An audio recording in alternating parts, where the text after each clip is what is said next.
for that wonderful and amazing and enlightening speech. And with that, ladies and gentlemen, it kicks off the stage which is set up for the Indian startup revolution. Before we proceed, a quick note to the wonderful audience members. Our launch, startup, and tech stages are going live very shortly, so please do feel free to explore those. And with that, we surge ahead. And it seems like in life, the world is looking at India right now. Everyone is asking that one question, what's in their chai? Well, it's a powerful mix. It has a dash of innovation, a hint of resilience, and a finely powdered drive to build. Now, speaking of building, there is no sector that's shaping India's future quite like FinTech. From powering payments to driving financial inclusion, FinTech is clearly rewriting the rules of money. And our next session is all about the state of FinTech in India. To dive into it, we've got an all-star panel with decades of experience across banking, payments, tech, and entrepreneurship. It is an honor to have them all on stage. I'm going to invite them now. Ajay Rajan, Country Head, Transaction Banking, Government, MNC, and International Businesses, Yes Bank. Please, sir. Round of applause, please. Rishi Chhabra, Country Manager, Visa India. Varun Dua, Founder and CEO, Acko. Tejas Goenka, Managing Director, Tally Solutions. Archana Vohra, Managing Director for Payments and Shopping, APAC, Google. What a wonderful lineup. Thank you all so much for being here and getting this conversation started and guiding it. Who better than Razorpay's Chief Innovation Officer, Arif Khan. Arif, we're super excited to see how this conversation goes. Over to you.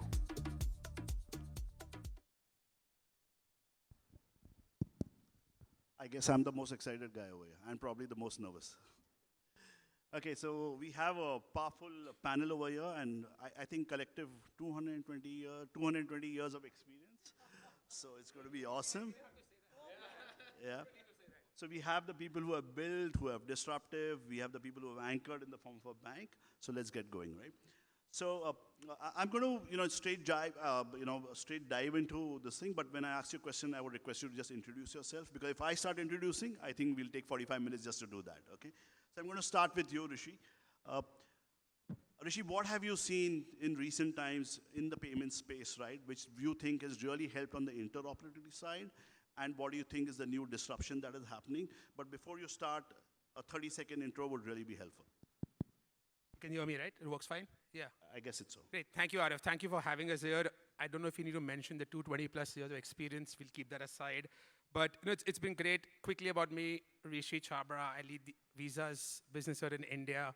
Been in payments for about 20+ years in different forms and fashions, both in the US as well as India.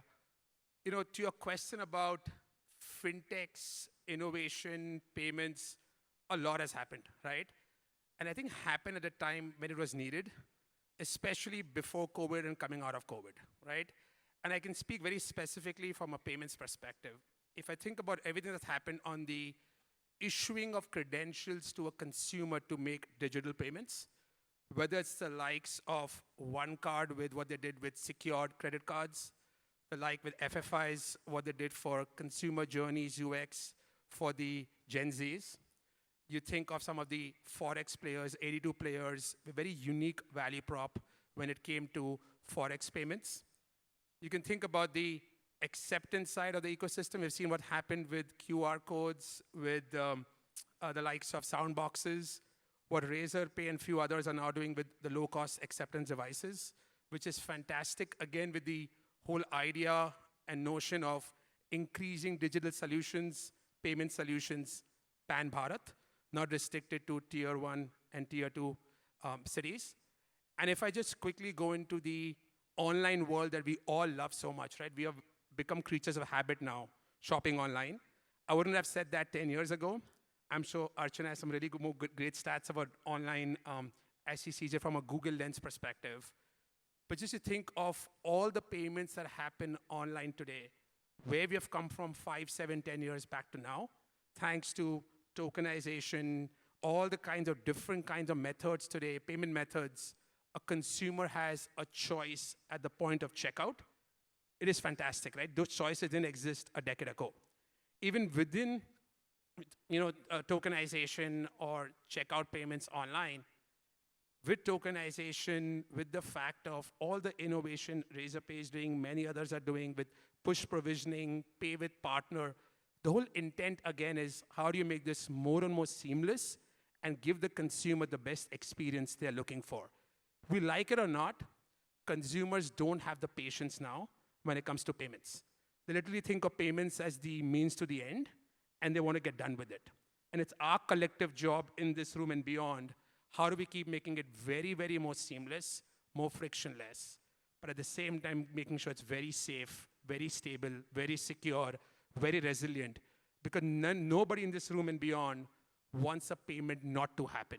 If you want to purchase goods and services, you want that payment to happen instantly. So I think that's the collective thing that we are seeing in the ecosystem. We're very, very happy to be a grand collaborator, to partner with many on this stage, many beyond, and making sure that we constantly push the envelope when it comes to innovation with payments. Thanks for that, Rishi. But Rishi, incidentally, I have a very good friend who happens to be on the panel also, Tejas. He's the MD for Tally. He was out touring to a lot of tier 2 cities, right? And unlike what I would like to believe and what you just mentioned, he actually mentioned the payments is broken, there's a lot of friction. Tejas, to you, how do you react to that? What do you think, where are we in payments? Sure, so just for the intro, I run Tally and responsible for everything that goes wrong. I've been at it for about 15 years now. And yeah, I love it. So Arif, we were talking off stage. The last 6 months or so, every 2 weeks I step out, and a lot of time has been spent with our customers, small businesses. A typical one in Bangalore, for those of you here, is maybe a good description is someone sitting out of Chickpet selling saris, right? Margins are very low. And I think that from their perspective, what I kind of see is two things really, really matter. They're running 50 crore, 70 crore, 100 crore businesses, but running it on 1.5%, 2% actual margins. And so for them, really every rupee makes a big difference. And a payment solution which costs in bips is totally out of question. I think that's number one. I think the second thing that matters to them is cash. Cash is a big part of what the owner spends their day on. And cash, I don't mean literal cash. It's about making sure that there's enough collection from suppliers to be able to make payments, collection from customers to be able to make payments to suppliers. And therefore, if I make a payment, I expect that to happen and reflect in my account today, here, now. There's a lot of recon pain that I will go through. I think these are the two big problems. So if I have to sort of summarize and say, if you have to solve for the B2B space in India, which is still, in my experience, untapped, large potential, we'll have to figure out how to make payments on par. So 100 rupees equals 100 rupees, and real time, which is at 10:40 I've made the payment, at 10:40 I've received the payment, something like that. The closer we can get to this, I think you'll see the second wave of the payments boom in India. I'm sure Ajay can solve for it, but we'll come to it. Just hold on. So Varun is the founder for Acko. He's a serial founder. Varun, you know, Acko has been disrupting I myself am a customer of Acko. I had a great experience. You guys have been disrupting the legacy LICs of the world. How has payments and FinTech, how has it evolved for you? How has it helped you? Where do you see yet is a problem, a frontier which we need, I mean, something that Rishi and Ajay need to solve for? Yeah, so I think insurance is probably way far behind where payments and lending are. I think one of the things, including maybe wealth management, I think all of FinTech has somehow converged to payments and lending. In my personal opinion, it's just that I think payments from the good old days of when we used to hear about PayPal, it was all trying to power commerce. You know, and from powering commerce for consumers, okay, now lend them money to buy more. So it's in my opinion, it's kind of stuck there to a large degree. There are large sections of financial services, whether it's insurance, wealth, all of these pieces I still feel are untapped. One, within the product itself, there's a lot more innovation required. I think there are so many payment companies, I cannot count the number of lending companies that are out there, but right, really we can probably do with 10 more Accos or 10 more Policy Bazaars or some other kind of businesses. But coming back to your question, I don't think without the kind of payments revolution India has seen probably in the past decade, I don't think people like us would even exist, right? Nobody could buy, we don't sell small transactions, we sell fairly large transactions. I don't think 10 years ago, 15 years ago, it was possible to expect that people would pay 10,000, 15,000, 20,000 rupees online, put these kind of large payments on subscriptions. All of this has happened over the last few years. I think where there's room to grow is at least on insurance. I can comment. I know that subject slightly better. Which is we still haven't solved for financing of premiums. We still haven't solved for, a lot of push is being made by the regulators actually. We were talking about it off stage. Today a life insurance application, a health insurance application is painful. There's a lot of screening required before you can issue a coverage to somebody, and money gets blocked, refunds happen. There's a lot of chaos in how I enter an application, I assess somebody's health, and then I want to charge him more. Half payments, half recons. It's just a mess. It's still a mess. So I think we've done, as a sector, if I were to take payments, I think there's a great amount of revolution in small payments, small ticket sizes, commerce, shopping. But I think payments supporting other financial services is still weak, is what I'd say. So he's given us some more things to solve. Rishi, Ajay, I hope you're taking note of that, right? Next is Archana ji. I call her G. In my 15 minutes, I interacted with her before she's moved to G status. So Archana is the MD Google APAC. Prior to this, I mean, she's done a long term in Meta. She's been in Amazon, so she's done it all. She's done advertisement. She's done marketing. She's done tech. She runs Google Pay. So she's the know-all. Besides all this, I came across a very interesting blog that she's written, and it talks about the 7 steps for successful women leaders. I think it reflects about men more. Maybe Archana, you could start with that, talk a bit about it. It's a very interesting one. I know we are going out of topic, but that's really cool if you could talk about it. No, I don't mind talking about it. Hi, everybody. I am not as fossilized as he made me sound like. The G stands for genie, not for G in Hindi. Just, okay. I will quickly talk about the blog. The blog basically is on Times of India, so if you can find it. It talks about how women tend to toggle their role in the corporate space and family. And the constant toggle of being fierce and not being fierce all at the same time, and being apologetic and not being apologetic about it.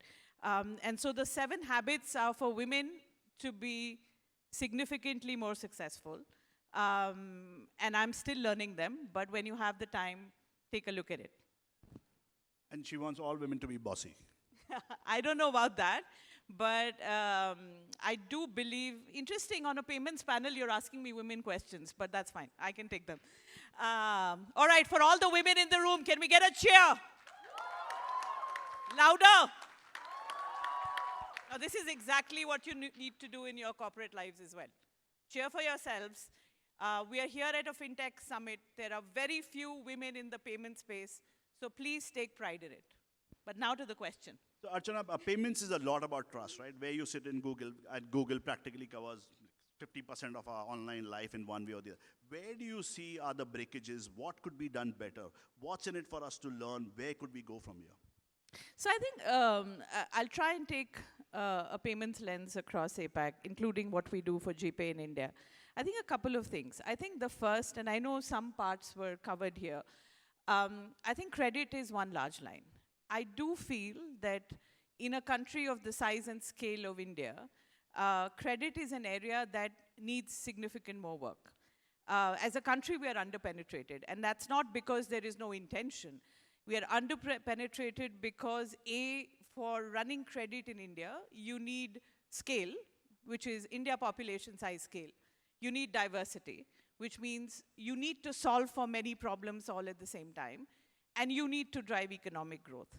And as you do that, I think the big challenge, and something that we have invested deeply in, is how do you make credit responsible? And there are multiple ways of doing it. The first being, at least from our lens, is how do you use AI? How do you build voice and multilingual interfaces in a way that you can grow the ecosystem and the audience for payments? More people using more instruments. I think the second bit, and we sometimes in forums like this underplay the size and the scale of UPI, right? And so there is a dire need to increase payment FOPs. Now, whether those payment FOPs are RuPay, whether those are UPI Lite, whether it is BNPL, whether it's Tap and Pay, I think that is the second piece that becomes very, very critical.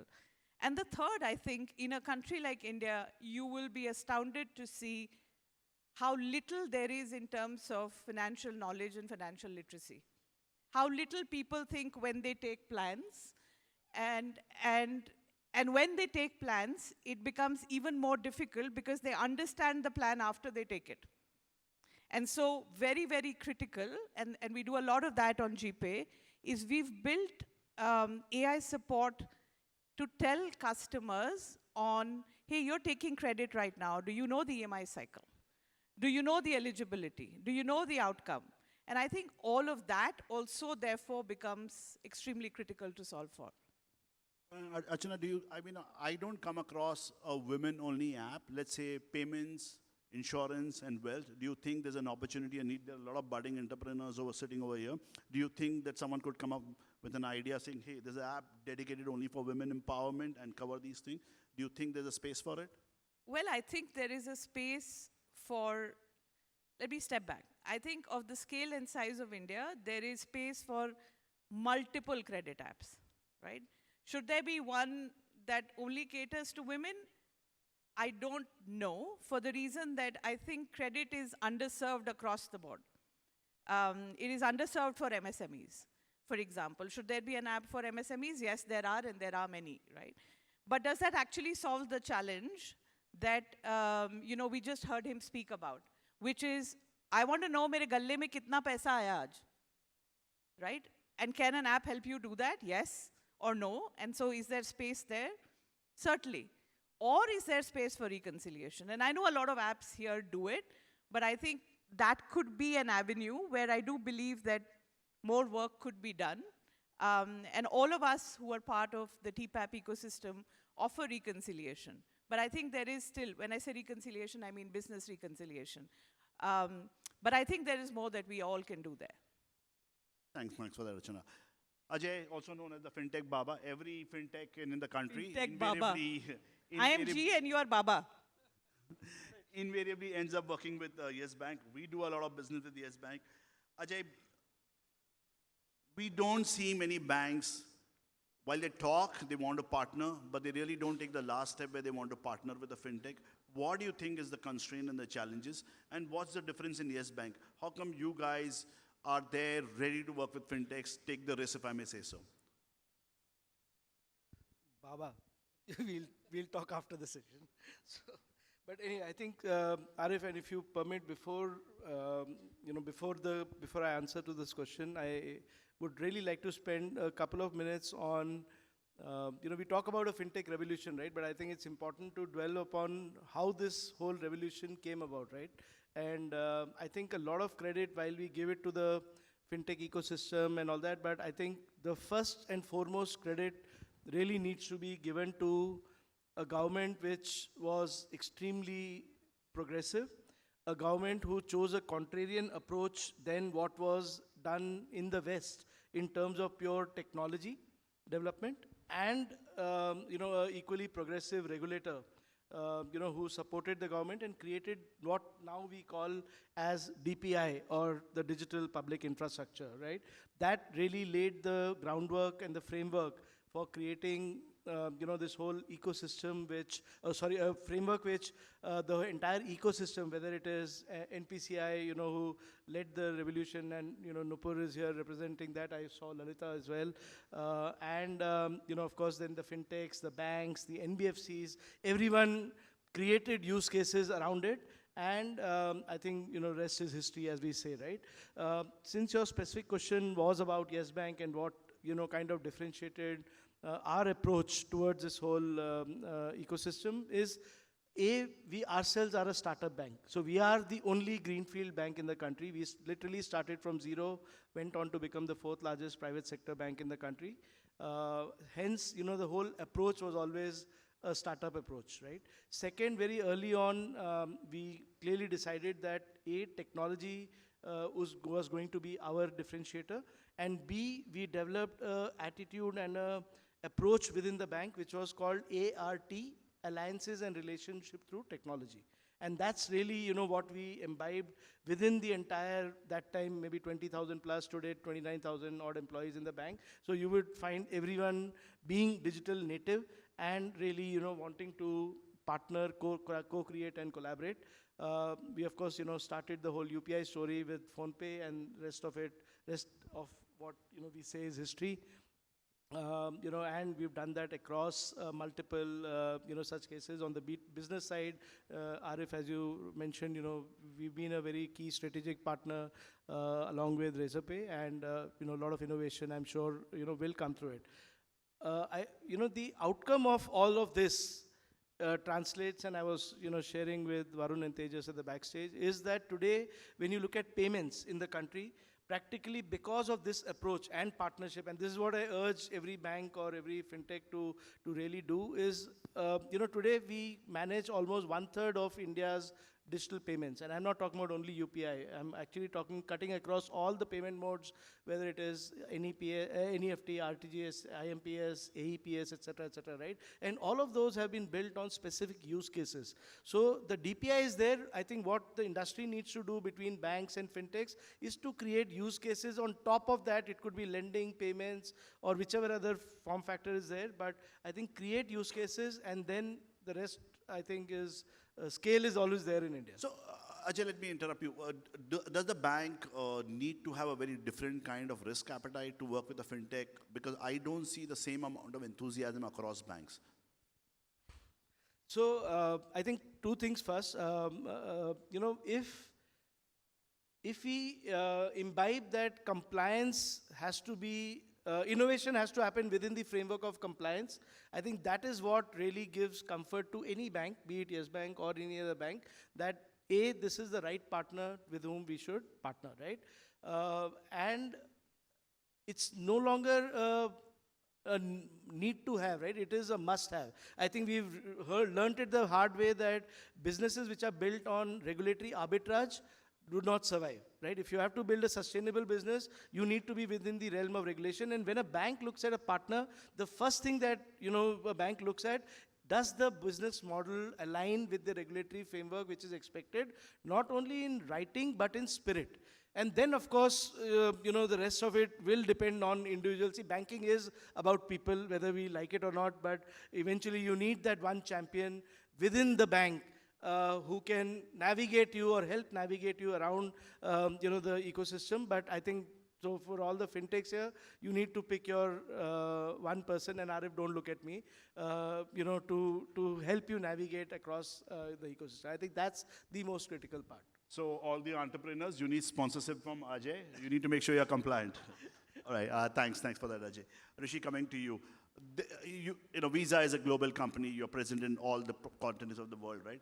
And there are a lot of emerging technology trends, a lot of folks talking about AI, there's a lot of conversation on DLT, there's a conversation on stable coin.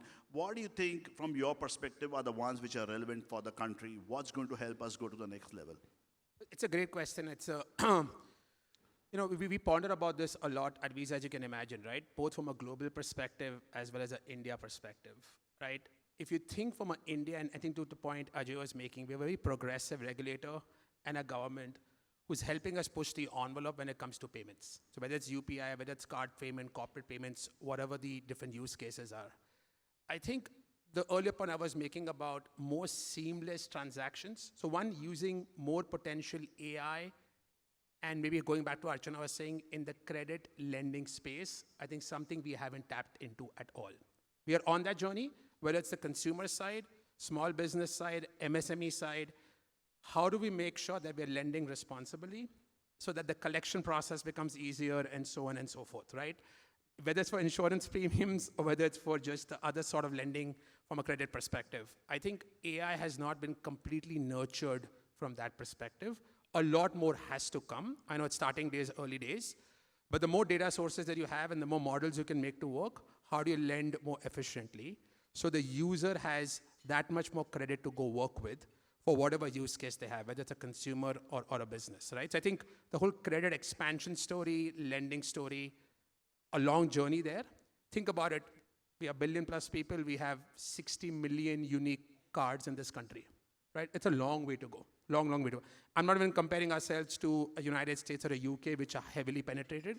But if we look at some other countries within Asia Pacific, we have a long, long way to go from a credit expansion perspective. And the story gets worse off when you look at the MSME and the small business sector, right? So I think that's one. Second is just from a seamless, secure, stable, reliable transaction and payment perspective, I think we all love the OTPs that we do today, but we have to push the envelope there. How do you make it more seamless, more frictionless? How do we use a stepped up way of authenticating a transaction, but the user feels it's done very, very quickly, right? I think a lot of innovation still to happen there. We are pushing the boundaries and working with Razorpay, others, and saying, okay, if I can tokenize a card credential onto my phone, where else can I use it?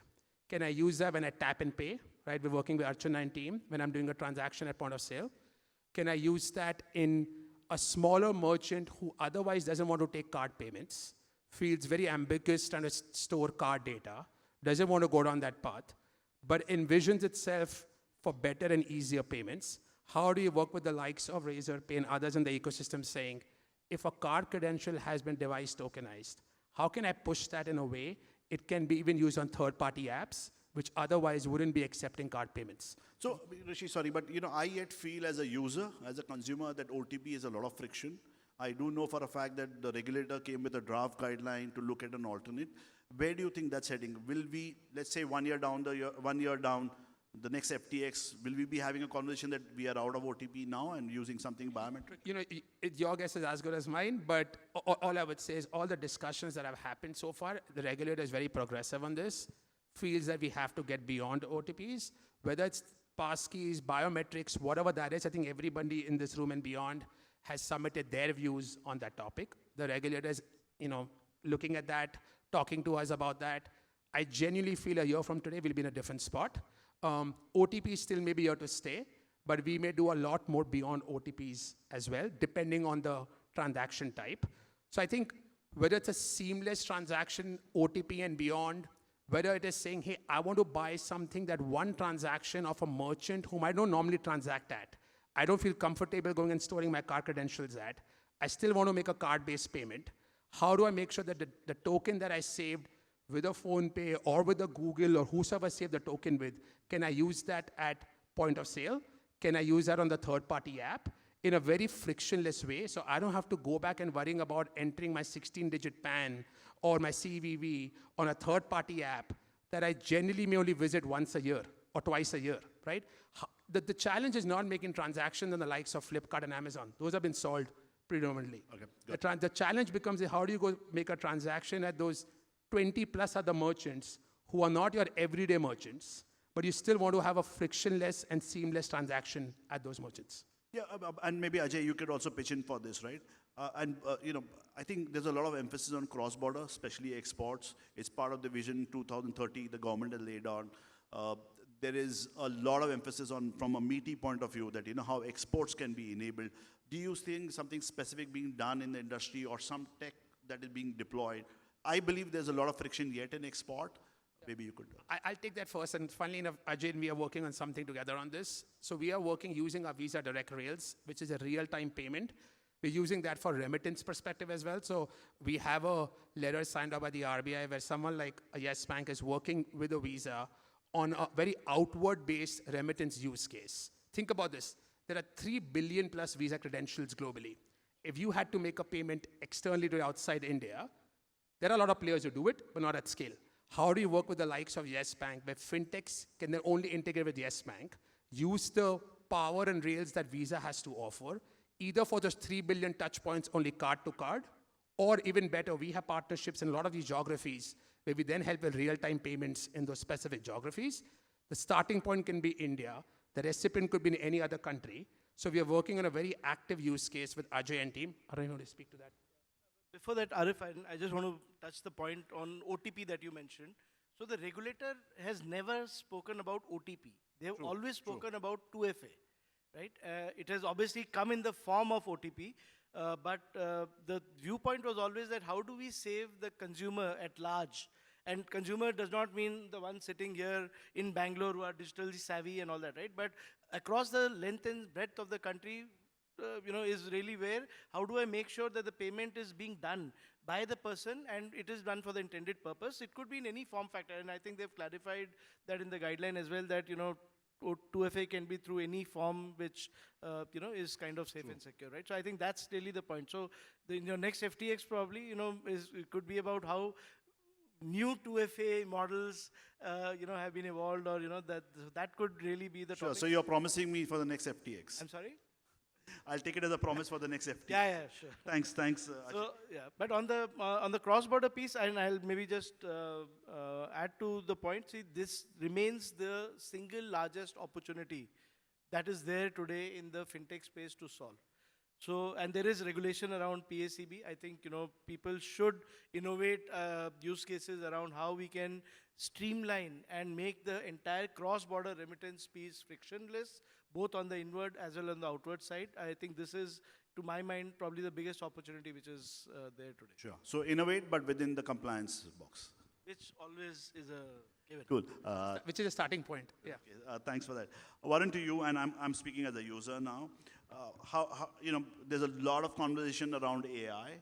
I would really like to know from you as to, what is your view and how you guys are using in your app, in your journeys. What I understand that, and I think Acko does it very well, the claim process becomes very simple because you do a great screening when you're onboarding somebody. That's one. The second thing which I would really want as a user to solve, for God forbid if I have an emergency, something goes wrong with me, I want my wife to access the app and do something about it, right? Rather than me struggling at the hospital or something like that, God forbid. How do you think technology could help? What are your views on it? I think a lot's changing, and partly it's scary also in terms of at what rate it is growing. Specifically to on the AI piece, I think it's fundamentally, we suddenly have started Acko, which is like roughly an 8-year-old company. We feel quite legacy right now. I personally, if I could say this out on a limb, if we were to start building today, we would build very, very differently than the way we've been built. So now the pace of change is something that we need to accept. To give you a few examples, our ability, insurance is inherently, there is complexity for the user in terms of understanding. And I think whether it's the most simplest thing that you can do in terms of a chatbot explaining stuff, which can sometimes explain it better than a human, does not have sales incentives to go by, trying to do the right thing. As simple as that. One of the use cases that we've really seen is medical screening. The ability to understand the medical history of a particular user, the diagnosis of the reports, the doctor's reports or anything that we have to be able to make an assessment. We've tested it. We haven't yet fully deployed it. It's better than a human doctor can do. In terms of what screening, what could your parameters look like a couple of years from now? Could you land up with something else? So from that perspective, I can instantaneously give you a decision on whether we can accept you, whether we need to charge you a little higher, whether we need to put a condition on your policy. The AI can actually make this decision, which today roughly a medical professional or a medical policy that we've designed would typically make. So at the rate at which this is growing, I think it'll completely be different. This also has some I'd say regulatory things that are going to come up in the future, which are difficult to imagine. There are moral issues. If I can predict you so well, then I'm in such a position of, when I say I mean the insurance industry is in such a position of power that people who really need insurance might not get it because I can predict it so well. I'm glad I already have a policy. So it's all going in those directions. But from a consumer experience standpoint, yes, whether it's, I don't think insurance, unlike like I said right in the beginning, where payments has innovated so much, commerce has innovated so much, lending to some degree. I think there's a lot of innovation room left in insurance. I don't think we've looked at insurance as a family product. We've constantly looked at it as an individual product, but essentially it's used by the family. Like we spoke off stage, if something happens to me, my family probably doesn't even know where my insurance is or which company it is, what does it cover, what does it not cover. So I think as it moves more and more digital, I think we still live in a fairly agent-centric world, or a bank selling insurance policy world, which is like a transaction and I make a revenue commission fee. The experience layer of looking at it as a family product in a digital world, almost like Apple family accounts and stuff like that, that has to happen. I think we are in that direction. Yeah, but a lot needs to be done. Thanks for that. Tejas, you see, I mean, you interact with millions of small merchants, small businesses, right?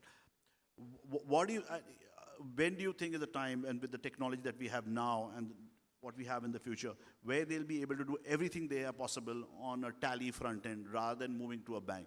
Do you see that day coming? Are you working with banks? Are you working with fintechs? When do you think that day will come? I think the day is pretty close by, actually. We were talking offline, and Ajay was sharing with me, I had no idea that they were... Please don't speak offline to him, speak via us. I think they were pioneers in the API banking stuff. I think Nupur's here. We've been working with her and her team on the BBPS 2.0. I think a lot of it, a lot of the rails will keep moving further and further behind, and people will get used to different types of interfaces in front, not necessarily just Tally, but we're also seeing a lot of cases around how businesses operate through WhatsApp. So now how do you integrate and capture data, workflows, provide insights on conversational interfaces as well. So I think that day is very close by. In fact, in another couple of weeks, we're rolling out with SBI, Kotak, and Axis for the same thing. The bank is now within Tally. So you'll start off with simpler use cases, but once your imagination starts to actually grow, there's so much that you can do. Archana was talking about the credit deficit on the MSME side. It's a reasonably straightforward solve once you have alternate data which Tally could provide. You have GST data which anyway exists here. You have banking data. So now you have different types of credit products that can start working for different types of businesses. In Hubli, for example, that entire North Karnataka belt is dependent on sugarcane. So the tractors that sell, they sell specifically for sugarcane as a market. Now sugarcane is seasonal, and people who are locally present there will know this, but many people may not. But now that you see historical data of sales, what am I buying, when are my tractors getting repaired, a bunch of stuff that you can start doing, Thanks for the Tejas. I was telling Tejas offline, and since you say it here, I think the next level of at scale inclusion can actually happen when Tally does what Tejas just mentioned. Because see, we often talk about the gap in the MSME and that they are not fully digitized, etc. But if you look at millions of MSME, they will already have Tally. When they bring financial inclusion into Tally, I'm telling you the scale at which innovation will happen in the country is going to be incredible. No, they have the power to do it. No, Tejas, Ajay, that's a +1 from my side. I know there's a lot to be done, but don't worry, you don't need to do it all. You just leave it to us. We'll orchestrate everything, okay? All right. Archana, to you, and probably that's the last question for this panel. You are the guys who make the tech trends, right? Which is the one you're most gung-ho about from an India point of view? What do you think is going to be the next? I know Google uses a lot of AI. There's a whole lot of stuff happening. Maybe you could share a bit of insight, something which we all should bet on. I think what we all should remember, and I won't call it an innovation, I'll call it a necessity. I think one thing that we should all be aware of is financial fraud and financial crime. Because as we talk about all of the pieces that you heard everyone talk about, it's become imperative for a country that has 1 billion internet users to solve for financial fraud at scale. And there are two ways that we've started doing for, working towards it. One is just last year alone, we could prevent financial fraud using AI worth 13,000 crores. We served, when I say we, I'm referring to GPay in India. We served up to 41 million prompts that prevented people from doing or getting into fraudulent transactions. So I think that is the big one. I like the way you come to me with the clock looking at 000. So you need to have more diversity of opinion on your panel. Sure. But thank you so much. Thanks for that, Archana. That's why Archana ji. And maybe you should externalize those prompts to us. It could be really helpful for the ecosystem. Thank you very much. So we've run out of time, but possibly we can squeeze in at least one question from the audience. Is that fine? Audience? All right, I think the lady in the first row.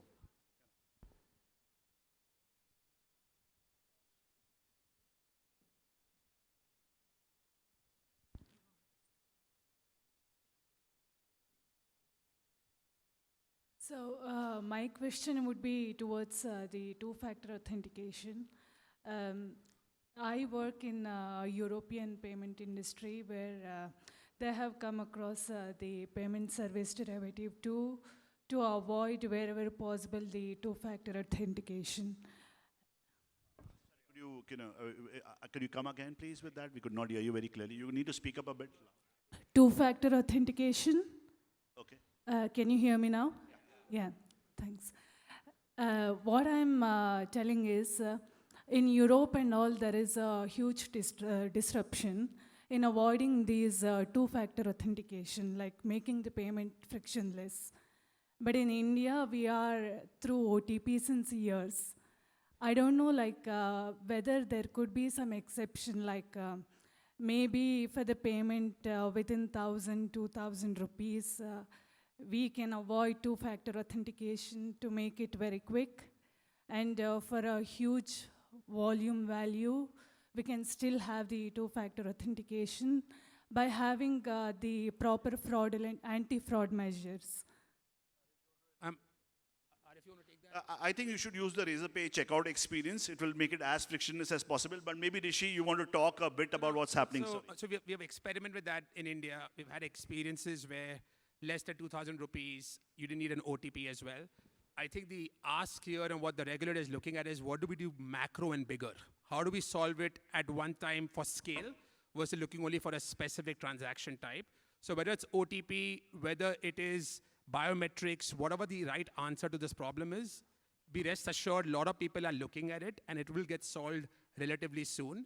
The end of the day, we have to keep the transaction extremely secure. And with the surge of digital payments that happen in India, I think the regulators want to be safe than sorry, and hence the OTP exists.